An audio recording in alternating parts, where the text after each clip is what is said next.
Minister, distinguished guests, ladies and gentlemen, I am honored today to introduce you Ukrainian agricultural sector. There is ongoing war in Ukraine, but crises do not only bring harm, they also offer opportunities to create a modern, natural-friendly agricultural landscape with focus on developing alternative energy sources and for a green transition. My presentation will cover three main topics. It commences with an overview of Ukrainian agriculture and fertilizer industry. Then I will point on key challenges. And finally, I will identify areas for future transformation of the agriculture business in Ukraine. Ukrainian agriculture is vital for Ukrainian economy, constituting about 12% of its GDP. Export in the agri-sector represent about more than $20 billion from export of 50 million tons of grain. It also employs about 3 million people. Ukraine has traditionally provided more than 50% of the grain needed by the World Food Programme to feed those who are exposed to famine.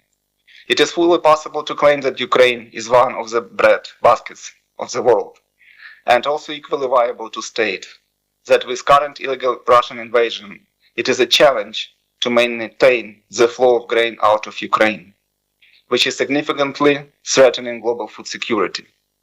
Also, according to the World Food Programme, Ukraine was still one of the most important providers of grain to the United Nations Agency even in 2022.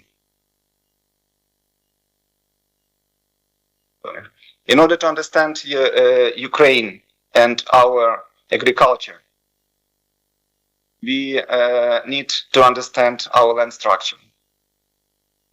Land in Ukraine has been owned by 7 million individuals who could lease land for agricultural production, but without selling. Also, another point is farming structure, which constitute of large-scale, vertically integrated holdings and smaller average-scale enterprises and individual farmers. Holdings in Ukraine operate about 20% of the land. There is a reform of land structure in Ukraine which started in 2019 with two phases. Phase 1, which initiated in 2019, allowed private citizens to purchase and buy land, agricultural land. Phase 2, beginning from 2024, permits land sales to enterprises owned by Ukrainian citizens. This phase will contribute to land consolidation, setting Ukraine apart from European countries that prioritize smaller farms. The financial structure in agriculture was previously characterized by the following. Agriculture is export-oriented, providing constant supply of liquidity from the export operations. Another point, extended payment terms for inputs and access to forward contracts from traders, and also access to bank credits. All of that facilitated cash flow management for the farmers. All such instruments today are very limited or not accessible for many farmers at all during the wartime, and of course it significantly impacted operations. It is also important to describe how Ukrainian agriculture sector operates. There are 6 main crops in Ukraine. 3 cereal crops, which is wheat, barley, and maize, and 3 oil crops, sunflower, soybeans, and oilseed rape. About 20 to 30% of our land is inaccessible due to occupation, mines, and explosive remnants of war. Ukraine roughly has about 50 million tons of storage capacity, and about 8 million tons we lost due to occupation or destruction. All of that significantly impacting our sector. Ukraine consumes about 20 million tons of grains and beans itself annually. It's been forecasted that this year Ukrainian farmers will harvest about 79 million tons of grain, from 18 million tons of hectares. This slight increase from 2022 to this year is based on favorable weather conditions, huge international support, also adaptation of our farmers, and also grain corridor, what we had last year. Yara has been also a part of this transformation and increase. To maintain sufficient liquidity in agriculture business, Ukrainian farmers need to export approximately 50 million tons of grain per year, which gives us about 4 to 5 million tons per month. Additionally, the cost of logistics increased greatly from 2021, $40 per metric ton, to 400 and even more in 2022. In Ukraine, probably as many other places in the world, the farmers are the most severely impacted. Traders have been able somehow to maintain their margin despite the increased cost for production and logistics. Before the war, Ukraine relied heavily on the sea export, which gave us about 90% of our export capacity. And via Black Sea ports, Ukraine could or used to export 5 to 6 million tons per month. During the conflict, alternative export routes had to be exploited. The capacity of the export flow on the river Danube now is about 2 million tons, with the potential to reach 3.5 million tons. However, port facilities along the Danube River and Black Sea coastline are being systematically targeted, depleting our sea export capacity that is vital for Ukrainian farmers and global food security. Lastly, train and trucks could give us about 1.5 million metric tons of export possibilities and connect Ukrainian producers with European ports. Amid ongoing conflict, we see export preferences based on geographical consideration in different regions of Ukraine.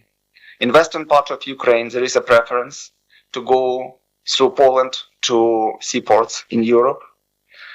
Farmers in the east and southern parts of Ukraine, they're going to Danube River on the south, as it is much efficient for them.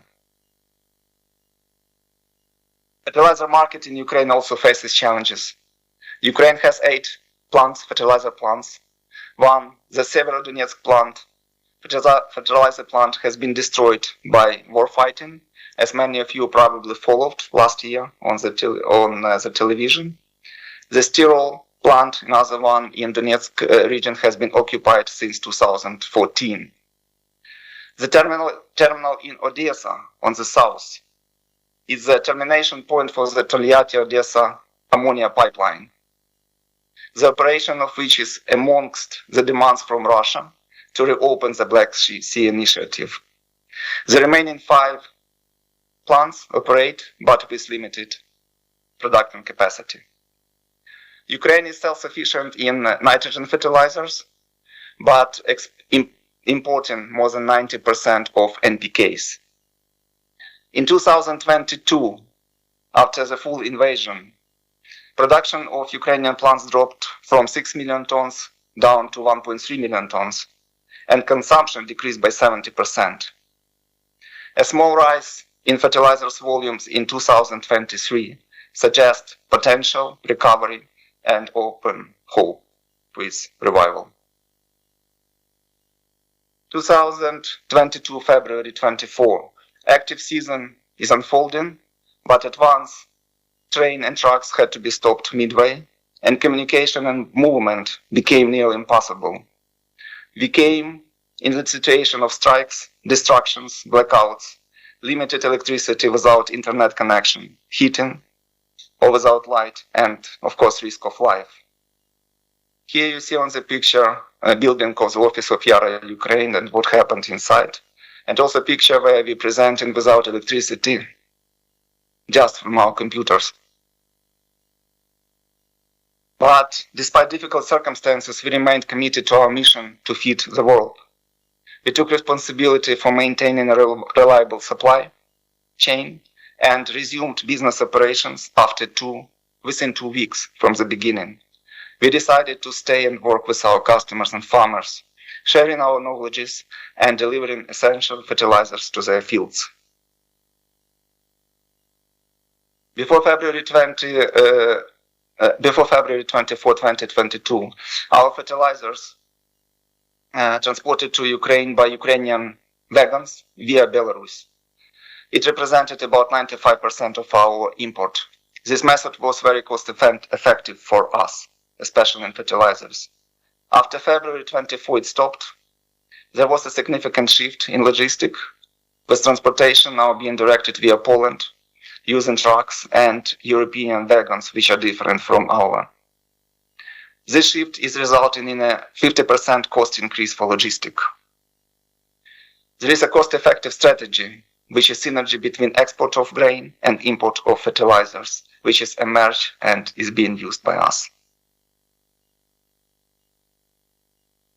If you disregard the war with its destructive powers, the fundamental and long-term challenges we are focusing today are: the agriculture industry in Ukraine is facing negative profitability for the first time in last 30 years.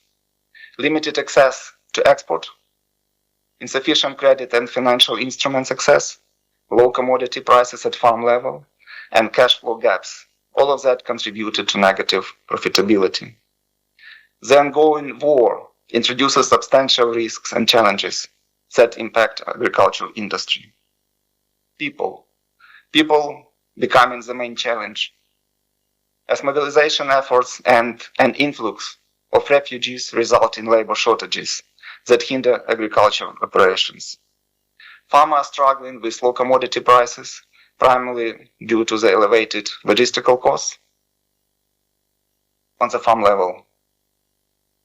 Wartime logistics are playing a significant role for farmers and the industry, agriculture industry in general. Rebuilding Ukrainian agriculture or building new Ukrainian agriculture. There are two different scenarios.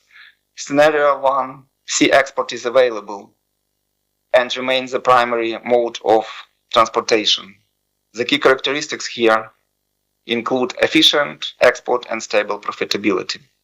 In the second scenario, what we see, sea export is blocked, requiring a shift to alternative transportation methods, which necessitate additional and significant investments. To take Ukraine forward, we need to improve, to innovate, and invest. We have a vision of a modern, natural, positive agriculture, energy sector, and agricultural business. To realize this vision, we are depending on your support to devise a strategy, to include best practices, and to make Ukraine lucrative for investments. We need to reform our political structure and integrate it with the EU. We must create conditions to attract investments, international investments in Ukrainian agricultural sector, and develop a robust legal framework to protect foreign investments and ensure a transparent and predictable business environment. We also need to promote investments in processing facilities to add value to agricultural products and thus optimize export volumes. And we absolutely need a railway system which is interoperable with Europe. The destruction of Ukrainians' old Soviet-era industry represented both challenges and opportunities. We must not only rebuild Ukraine, we must build a new Ukraine with a modern, natural, positive, and technologically advanced agriculture sector that meets standards of the globe and continue to responsibly feed the world. Thank you.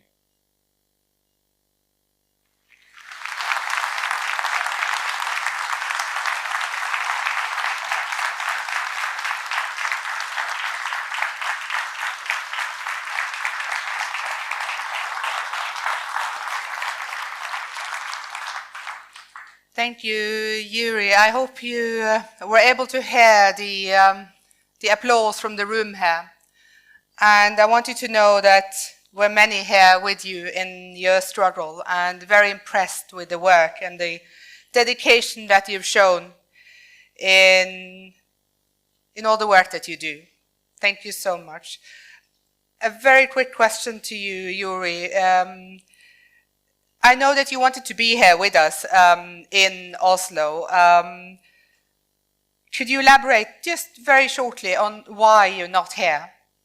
We've been trying to get you here for a number of different events and to show you our appreciation. We'd like to hear a bit about why you're not here.